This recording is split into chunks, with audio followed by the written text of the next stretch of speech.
In this lesson, we're going to continue to discuss the options in the Find Change window. If you'd like to follow along, go under the File menu to Open, and in the Sample Files folder, scroll down to 0505, GREP for Designers, and just click Open. What is GREP?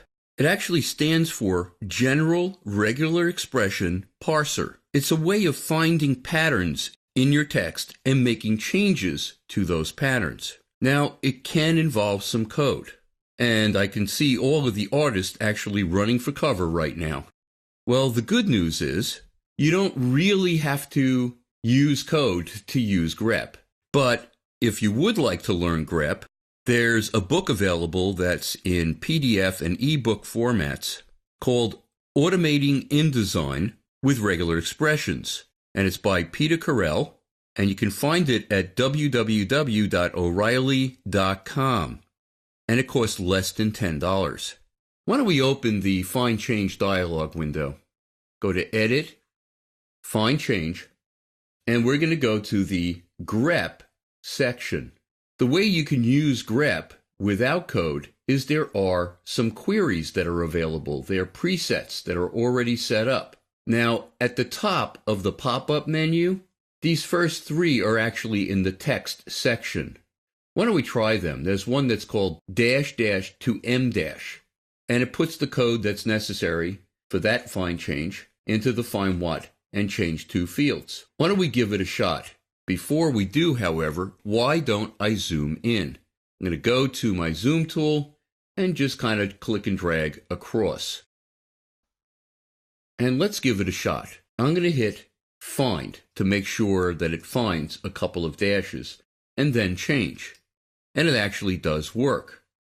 Now that we know that it's working, why don't we hit Change All?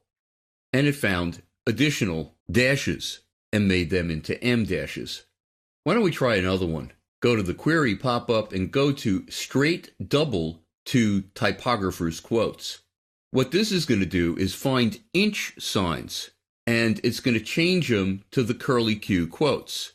Not only is it going to change them to curly Q quotes, it's going to use the correct quotes for the beginning and the end of the quoted text. Let me hit Find, and it found the first inch mark, and I'm going to hit Change. And it did use a beginning quote. Why don't we hit Change All? And it found additional inch marks and made them into the correct quotes. Why don't we now go to the GREP section and go to the next query? How about change dash to N dash? Now, this is normally used for finding anywhere that people used a hyphen, and is going to make it into an N dash, which is the correct dash as a number separator, a separator between a range of numbers like July 4th to 5th. Let me hit Find, and there's actually no dashes in this document. Let me just click OK and continue. The next one is multiple return to single return. Let me select that. Any place there's double paragraph returns to add space between paragraphs, it's going to make it a single paragraph return. Let me hit Find to make sure it's working, and yes, it did find the first double paragraph return, and I'm going to hit Change, and yes, it is working. Now I can hit Change All, and it found additional double paragraph returns. Let me go back under that query pop-up. How about multiple space to single space? And you can see how complex some of this code is. Let me hit Find, and it did find multiple spaces. I'm going to hit Change to make sure that it's working, and yes, it did get rid of all the extra spaces and made it a single space. I'm going to do Find Next, and there's more. I'm just going to keep hitting Find Next, because there is another query that takes care of something called trailing white space. We'll get to that in just a minute. Now I'm going to hit Change for the next one, and then Find Next, Change. So every place that there's multiple spaces in a row, it's going to get rid of those multiple spaces and leave a single space. Let me hit Find Next and Change, and so on and so forth. Why don't we go to the next one, which is something that's called remove trailing white space. That's a little bit different. It's space that comes after the paragraph. It's almost as if the writer in Microsoft Word fell asleep at his keyboard and was leaning on the space bar at the end of each paragraph. Why don't we try find to see if it's working? And yes, it did find trailing white space. Let me hit change to make sure it's actually removing all of that trailing white space. And now, how about change all? And it did find a bunch of other trailing white space.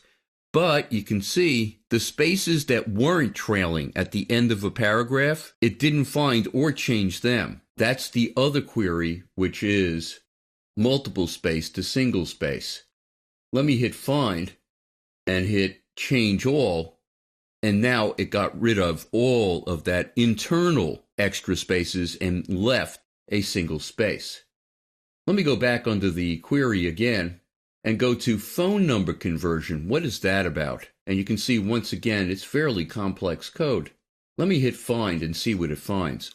It found a phone number that is using a dash format.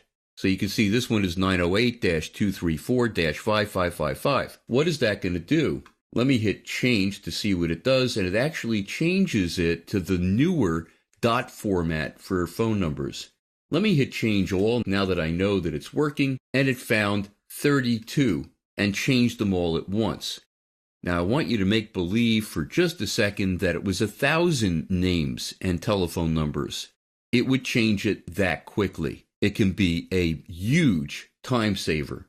So even if you don't know code, you can use GREP by using the pre-existing queries. We're going to continue discussing working with text in the next lesson.